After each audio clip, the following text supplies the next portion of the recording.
Lep pozdrav vsem, me prav veseli, tako da ne glede na to, da imamo, kot sem slišal zjutraj, 80.000 oziroma 80% negativnih misli. Upam, da bo današnji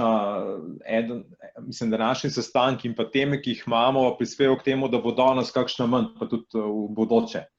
Tako da upam, da bo tudi moj del prezentacije pripomogel k temu. Zdaj, BASF ali pa BAS, kot ga včasih slišam malo narobe v Sloveniji, je relativno nepoznan in tudi včasih generacija moja ali pa malo starejših nas poznajo po kasetah, pa se pogosto pogovarjamo, no kaj pa zdaj počnete, ker ne delate kaset. Pa bom za začetek pokazal par slajdov samo, kaj BASF je. Prvič, mi smo na svetu največje kemijsko podjetje, proizvajamo v bistvu kemikalije za razno industrijo. Imamo trenutno nekih 117.000 zaposlenih, je bilo tudi že več, 10.000 ljudi, ki stalno dela v razvoju, tako imenovane R&D. V bistvu smo prisotni po celem svetu. Imamo ta unique verbund, ki ga bom razložil, kaj to pomeni, ker ni prave besede. Jaz se upravičujem, slajdi so na angleškem, mislim, da ni moteče, jaz bom pa govoril slovensko. Verbund in pa, kar smo zelo ponosni, že leta in leta delamo, to se pravi naš purpose oziroma razlog, kje mi vidimo prostor BASF-a za budućnost je, da delamo kemijo ali pa ustvarjamo kemijo za trajnostni razvoj in trajnostno prihodnost. Zdaj, organizirani smo po teh segmentih, zdaj ni tako važno, da mogoče gledamo te detalje. Kar je pa važno je to, da smo po eni strani prisotni po celem svetu in drugi, da imamo širok spekter industrij in pa klientov, ki nam omogočajo, da relativno, po mojem, smo med boljše pozicioniranimi podjetji na svetu, da razumemo kako, ali trajnost oziroma rešitve, kako gre čez celo verigo, vrednostno verigo in kako lahko določena stvar ni tako črno-bela, ampak da so velikokrat neki odtenki sive, karkoli že pač počnejo. Zdaj, omenil sem ta verbund. Verbund je v bistvu pred, ne vem, 155 leti, ko se je začel BASF v Nemčiji pri našem ustanovitelju dogajati, bi prvič rekel, da je on iz petrolejk na ulici, ko je ostal ta ostank, ko je gorela petrolejka, razmišljal, kaj bi iz tega naredil in takrat se je začela prva neka izdelki, ki so bili iz tega, so bili narejeni neki prvi pigmenti, naprimer kot je bil indigo, ki se še danes uporablja za barvanje, naprimer kavbojk, džinsa. In tako da že sam začetek je bil v bistvu neka cirkularna ekonomija in tudi, ko so potem naše tovarne in pa druge ideje rasle, ves čas bila ideja, energija iz ene tovarne, izdelki iz ene tovarne, kako ga preseliti v drugo tovarno. In če pogledamo danes to mesto, je tole, ki je okroženo naša matična tovarna. To je eden izmed 6 verbundov, ki ga imamo na svetu. In v tej tovarni približno nekih 2000 zgradb in pa 200 tovarn. Ta verbund omogoča res tak, kot sem rekel, cirkularno ekonomijo, kjer se odpadki iz ene tovarne, kot sem rekel, uporabljajo za drugo oziroma višek energije, če je neka reakcija eksotermna, kjer sprošča energijo, se uporablja v drugi, ki je endotermna. Tako da ves čas poskušamo delati na to, po eni strani je to varčno, zapravo z vidika ekonomske ekonomije, po drugi strani pa to trajnostno. Zdaj v primerjavi tale, tovarna, tako ko gledamo zemljevid, nam kaj dosti ne pove, mogoče je lažje za predstavo, koliko to približno veliko, če predstavljamo si zdaj zemljevid Ljubljane. Potem je ta, naprimer, matična tovarna naša približno tele velikosti, to se pravi, rekel bi, približno iste velikosti kot mesto Ljubljana. Mi imamo svoje avtobusne linije v tovarni, vlake, ladje, tako da to je ena tako ogromna tovarna, največji kemijski kompleks na svetu. Zdaj, kje se mi pojavljamo, no, zdaj tukaj je en tak primer, pojavljamo se v bistvu kjerkoli na svetu, v nekem urbanem okolju, sigurno v razmerju 50 metrov so neki naši izdelki. Tukaj je zdaj nekaj primerov, Ne bom niti našteval, ampak se pravi, ne na končnih izdelkih, vendar na izdelkih, ki so neke surovine, ki jih potem naši kupci predelujejo naprej in potem na koncu vidimo druge izdelke. Zdaj, mi v regiji smo organizirani v tem, tako imenujemo country cluster oziroma klaster držav. Jaz sem odgovoren za tele države Slovenija, Hrvaška, Bosna in Srbija. In ja, proizvodnje nimamo, no, ena proizvodnja v teh državah, zakaj nimamo, je tudi to, ker sem prej govoril, ko mi investiramo, poskušamo vedno delati nek klaster tovarn, ki so potem bolj trajnostni. Kaj?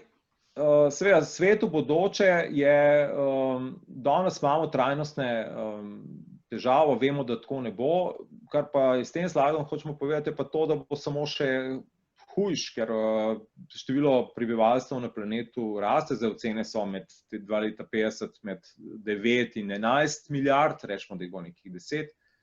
Naslednji trend življenja v mestih, kjer se ocenjuje, da bo leta 50-70% živeli v urbanih naseljih oziroma v mega mestih. Rasla bo naprej poraba energije, vsaj za 50% je ocena, in pa food and feed oziroma živalska krma in pa hrana, ki bo zrasla med 30 in 70% poraba, kar pomeni 50%. Za hrano je ocena še to, da bo na voljo manj pridelovalnih površin, kar pomeni, da za industrijo prehrane pomeni dodaten izziv, kako pridelati več hrane na manj površinah. In ne vidimo druge, kot to, da se bo delali bolj trajnostno, da se bo delali bolj tako, da bodo naravni viri se ohranjali, da ne bomo zavrgli izdelka tako, in mislim, da to na tej konferenci tako vsem jasno. Zdaj, kot kemija, s katero se mi ukvarjamo, mi vidimo, da je kemija, če govorimo o cirkularni ekonomiji, v bistvu rešitev. In karkoli predelujemo, glede na to kemija veda o spremembah snovi in pa energije, karkoli predelujemo, je v bistvu nek kemični proces. Z znanjem, širino, inovacijam, ki jih imamo, verjamemo, da vsem tem različnim segmentom pomagamo in lahko pomagamo k temu, da bo boljši svet. Z tega izvira naša strategija o tem, da razvijamo kemijo za bolj trajnostno in pa lepšo prihodnost. Zdaj pa nekaj primerov. Zdaj prva, na primer, kot sem že omenil, je, da zeleno ali trajnostno ali more sustainable je taka lepa beseda. Ampak v praksi se pojavlja, da to ni tako črno-belo pogosto. Zelo pogosto, naprimer, če smo tle v enem primeru poljedelstva, je veliko pokazateljev, in če narediš na enem nekaj, včasih porušiš enega drugega.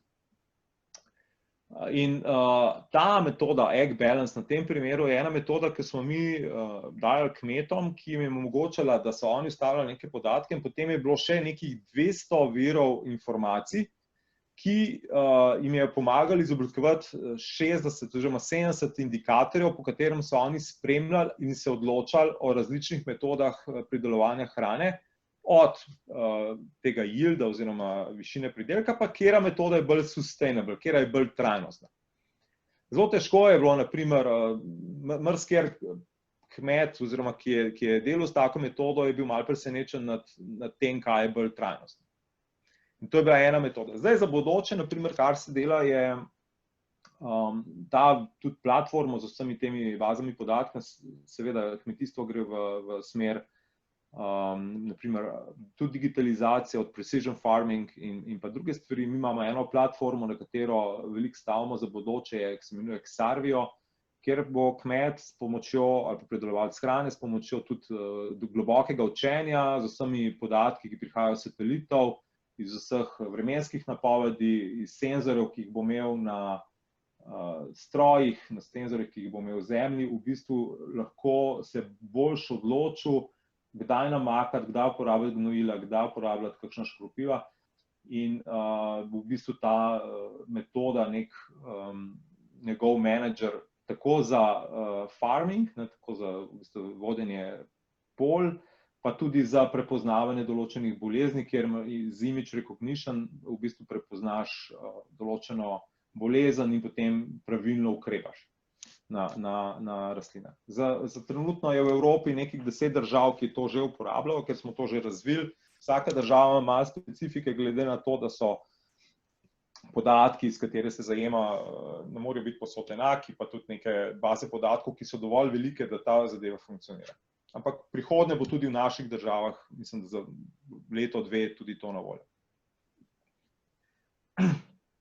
Druga stvar je, naprimer, jaz sem dolgo delal v avtomobilski industriji. Avtomobilska industrija kot taka je že dolgo pod velikimi pritiski.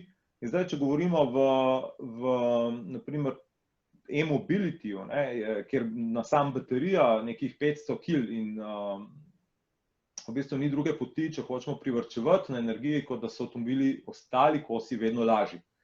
Za nekih 10% zmanjšanja teže mi pridobimo nekih 7% je ocena zmanjšanja porabe. In zdaj za pritiski na zmanjševanje emisij CO2 bojo še toliko večje v bistvu razlogi, da se uvajajo materiali, ki so lažji. Zdaj, ene metode so neki aluminij, druge so neke take visoko kvalitetne plastike. Zdaj v okviru tega je treba pa zagotoviti, da se ta reciklaža teh materialov oddaja na pravilen način.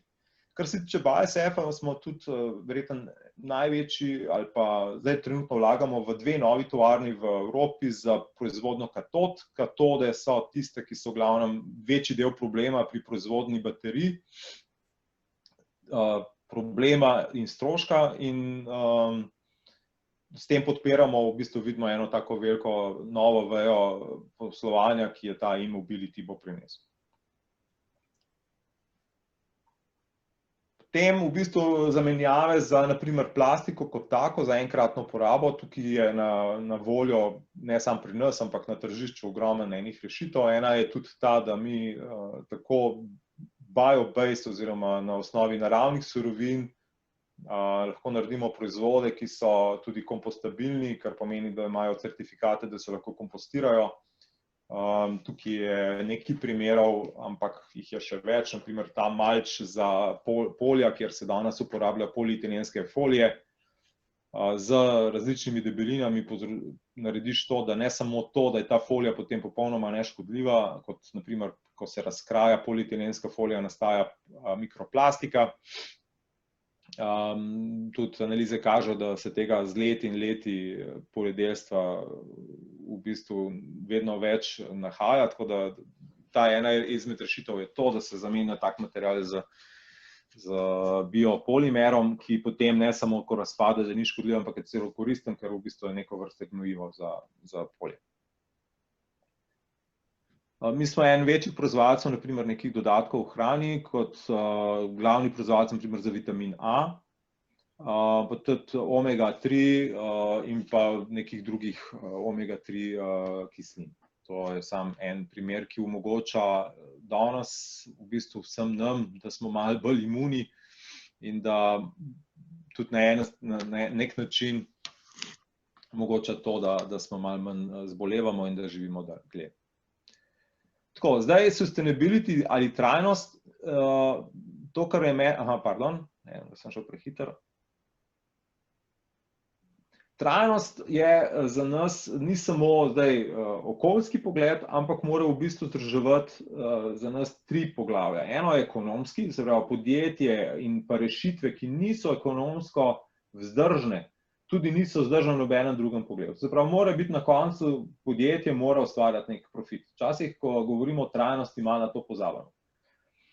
Druga stvar je social, to se pravi, da je trajnostno do vseh zaposlenih in po vseh stakeholderjev oziroma deležnikov v verigi pravično in pa čim bolj trajnostno. Se pravi, da ne gre za neko izkoriščanje nekoga.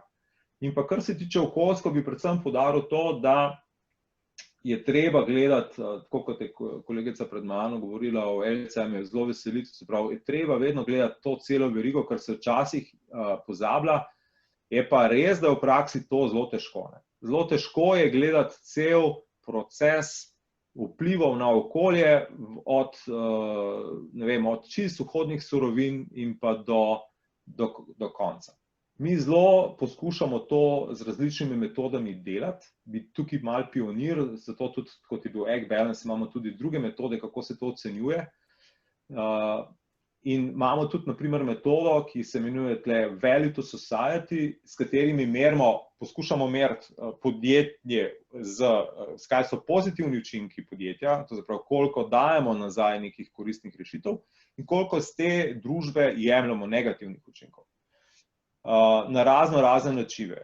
Tako da o tem mogoče kdaj drugič, ampak cel postop oziroma cel vrednotenje podjetij na način, kot je danes, ker je v bistvu samo profit and loss statement na koncu in v bistvu nekih vplivov, ki se jih ne vidi, iz njega ne vidimo, se nam zdi za bodoče mogoče nepravilen.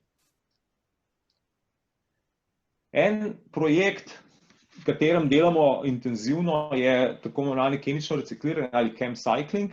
S chemcyclingom bi povedal, naprimer, kar je gospod Nefat razlagal o odpadkih. Z chemcyclingom v bistvu mi lahko katerokoli plastiko na svetu ali pa odpadne gume spravimo nazaj v feedstock oziroma v surovine. Veliko plastik oziroma danes je problem, da se lahko reciklirajo materiali lahko enkrat, dvakrat, ampak potem se zgodba konča in to za nas ni cirkularna ekonomija. Druga stvar je, reciklirajo se naprimer lahko materiali, ki so relativno čisti ali pa enotni, naprimer kovina, če železo se da, če aluminij se da, PET kot steklenice se da. Ko je pa vrsta nekih takih bolj kompleksnih materialov, kot so neke folije, ki so večplastne z različnimi materiali, ko se dogaja ali pa onesnaženi materiali, ali pa bolj kompleksni materiali, pa nimamo rešitve in to danes gre ali na odpad ali v nekih državah, ki so bolj pripravljene na incineracijo ali sežig. Obstaja pa še ta metoda, na kateri delamo, ampak se pravim, ena izmed težav pri tem je tudi sama definicija pravno-formalna odpadkov, kako to voziti po Evropi, ali je to za odpadek ali ni, pa tudi potem, kako potem v vrednotih v končnih izdelkih delež tega, koliko smo uspeli narediti s kemičnega recikliranja. Zdaj, tole bi preskočil. Imamo, naprimer, tukaj par izdelkov, ki jih že danes prodajamo, ki so narejeni, to se pravi, ne iz fosilnih goriv, ampak iz odpadkov fosilnih goriv in taki odpadki, taki izdelki bi jih lahko v nedogled neskončno proizvajali vedno iz take vrste odpadkov.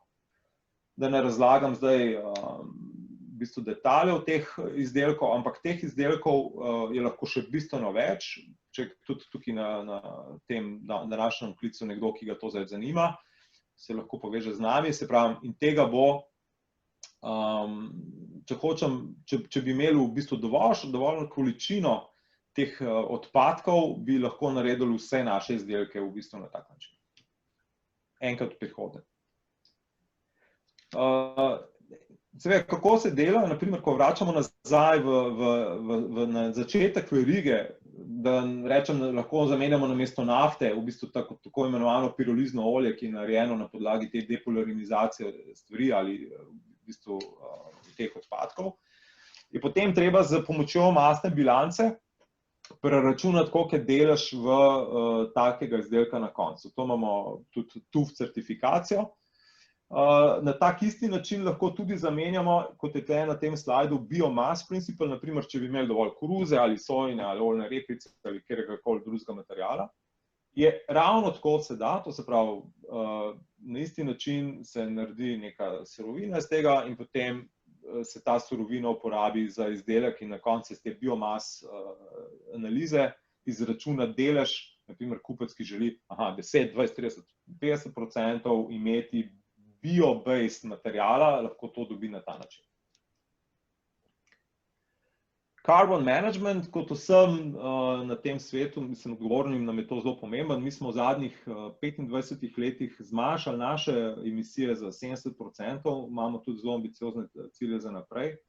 Kako to dosegati je seveda težko, ne? Eno je, da v bistvu kupujemo in bomo vedno več pridelovali v bistvu za potrebe naše lastne proizvodne energijo iz teh renewables, to se pravi obnovljivih virov. Vedno bolj delamo na rešitvah, ki omogočajo tudi našim kupcem manj porabe energije, naprimer v avtoindustriji, kjer so bile lakirnice, da v bistvu ni bilo treba imeti ene peči za sušenje oziroma prihranki energije na raznih področjih. Druga stvar, ki jo pa mi delamo, to je na naslednjem slajdu, je pa to, da smo kot prvo podjetje na svetu dejansko za 45.000 naših proizvodov naredili oceno carbon footprint. Danes, če mi, kot sem prej rekel, če hočete narediti analizo carbon footprinta za svoj proces, in v bistvu imate prvo težavo, če nekaj kupujete surovine, da niti ne veste, koliko so te surovine dejansko s kakšnim footprintom razpolagate, oziroma kaj morate sploh dati v enačbo.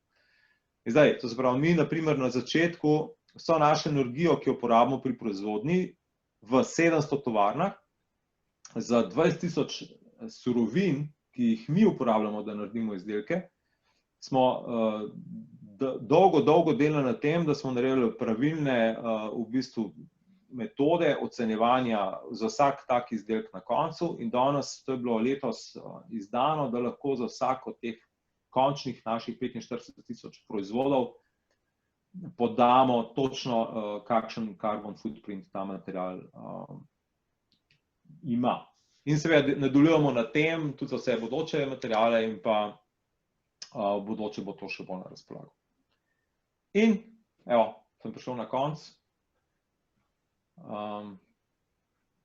Upam, da je bilo, da ste izvedeli kaj novega, tako da, če ima kdo kakšno vprašanje.